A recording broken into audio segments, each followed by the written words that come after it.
দিচ্ছি।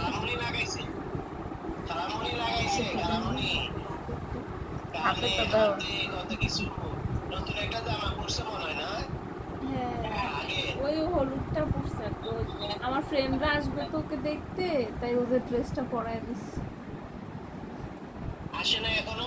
না, আসবে এখন, ওরা আসতেছে, ওদের ক্লাস ছিল তো, ক্লাস শেষ করে আসবে। হ্যাঁ, দাদু